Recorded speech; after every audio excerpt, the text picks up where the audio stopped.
Welcome to GFN Gaming, I'm Russ, and in today's video, I'm taking my first steps into Marvel Crisis Protocol. Probably for most people the best way to do this would be to get the core set, but as I can't remember the last time I painted a non-G-Dubs mini, I wanted to try that out first, so instead I got one of my favourite characters to see how I felt about it.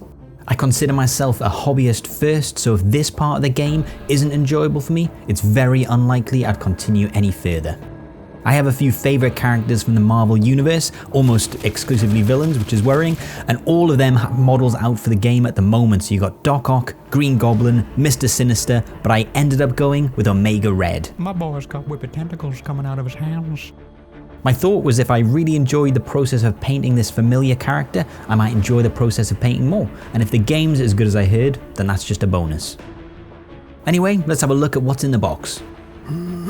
We have a character sheet with two sides showing stats and powers for Omega Red. And we also have a set of 3 cards and some tokens. And of course we also have the model Omega Red himself in all his glorious villainy.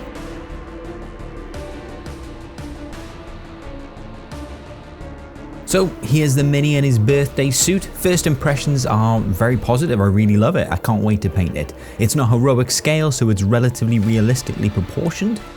It's my first experience with a Marvel Crisis Protocol mini, and this is the first time I've had one of them in my hands. The assembly was very straightforward, it's a fixed pose, so not a lot of options, but I hadn't expected any. I primed it black and then did a zenithal highlight with my airbrush. I recently got a set of acrylic inks, and I thought I'd use them to do the red on Omega Red. Red. My first step was a bit of a blunder if I'm honest, but this is going to be a warts and all kind of video. I like using green as a complementary colour to red, obviously directly opposite on the colour wheel, and I've done this before where I spray green on the underside of the mini to give it a nice cinematic green glow. So I don't think this is what inks are great for, but I was in an ink using mood, so I gave it a try. It was actually quite refreshing painting a one-off mini because I was kind of free to experiment. Anyway, with the green in place shortly to be covered up, I started with the red. Inks are a new thing for me, but as with oil paints when they were new, they are now a staple in my painting routine, and I would definitely recommend giving them a go. Get a mini that isn't part of an army or a kill team you're collecting, and give it a try. Try all the things you've been meaning to do but didn't want to mess up a mini for an army and have to repaint it. Oil paints, inks, it's definitely worth it. From my limited experience so far, inks can blend very nicely if thinned, similar to applying a contrast, but for me they come into their own when they're applied over a zenithal highlight. With the base red down, I added a little black ink to the red and went back in there where I wanted to increase the shadows. I did this a little too gradually, it was my first time using inks this much, and I did end up coming back with just pure black ink to really push the shadows and add more contrast. Having put the green ink down previously, the red had turned it a little brown, which is fine, but I wanted the shadows to be darker and have a bit more of a comic book effect. I was feeling a little experimental, so I added a little yellow ink and went over the red, looking to create a small highlighted area. As mentioned before, I then went back in with some red-black ink mix, and then just some watered down pure black ink to push the shadows. I then did a final pass with some watered down red ink just to brighten the red colour. I probably could have pushed the contrast a little more on the shadows, but here's where the red ended up.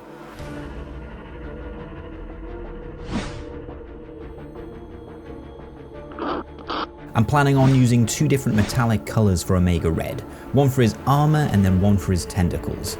In prep for this though, I'm just going to be painting all of the parts I want to be silver and nice matte black. It's the guy from Friends, right? No, you're mistaken. Always mistaken. No, I'm pretty sure I'm right. Anyway, 1, 2, miss a few 99 and the hair and skin have been base coated, using a bluish grey for his skin and the same colour for his boots.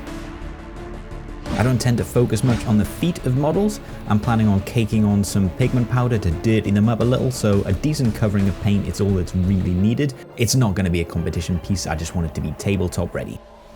A good base will obviously help the models stand out, and the Marvel Crisis Protocol models all seem to come with these city street kind of bases, which is quite nice.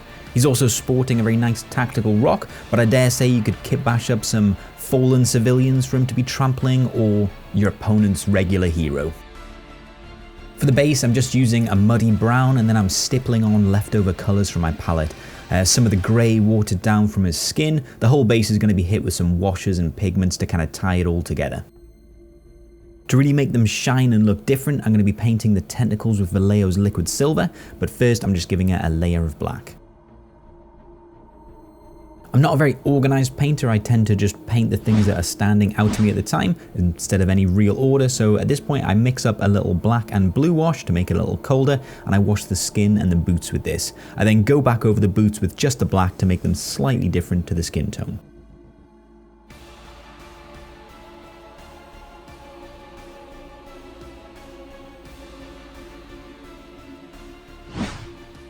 At this stage, I'm just going over the silver shoulder pads and all the silver parts using my standard silver recipe. Lead Belcher and then a bit of Drakenhof to give it a blue tint, and then picking out highlights using Stormhost silver. So far, I'd really have to recommend that if you're a fan of Marvel comics, films, or in my case, the string of Marvel cartoons that I watched when I was little. Some people might remember, I think it was Marvel Action Hour. I think it was Sunday mornings. It would show Hulk, Fantastic Four, and I think some X-Men cartoons. And of course, the Spider-Man animated series, which was just fantastic.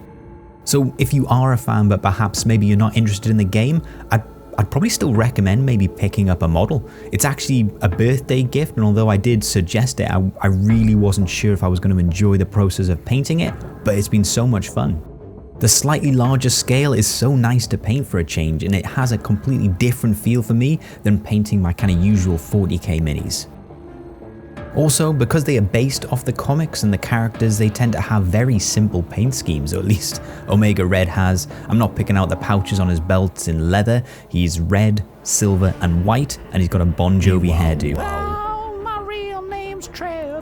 As such, very little thought process, if any, went into the paint scheme. I know I do like creating custom factions and color schemes in other games that I play, but sometimes I can suffer a little bit from that painting paralysis where I'm not sure what scheme I want to paint a squad in, and so they remain unpainted for a long time.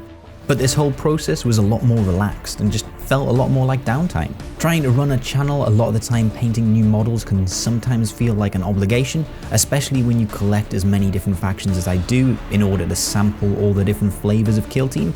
But no matter what you paint, I do think it's important, certainly for me, to reintroduce painting as a way to relax and unwind, and I think I might have found that in Marvel Crisis Protocol. The models are larger scale, making them a little easier to paint in general. They're familiar characters for me, and that really carries a lovely nostalgia when you're painting them, and with that as well, you know exactly how you're going to paint them. They also tend to come in one-offs or 1 or 2s, and I get that they can cost a bit, but I can imagine myself picking one of these up every once in a few months just to enjoy the painting process. Anyway, I've let the rusty septic tank of nonsense I call a brain dribbling for long enough. Here's the finished model. It's not the best model I've ever painted, but honestly, I just enjoy looking at it.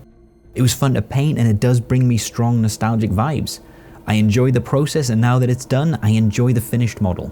Hopefully I'll enjoy using it in a game someday, but honestly, the first 2 are kind of enough for me. Thanks for watching. Let me know in the comments the last model that you truly enjoyed painting. I'd love to try more painting for pleasure projects. Anyway, thanks very much, and I'll see you in the next video.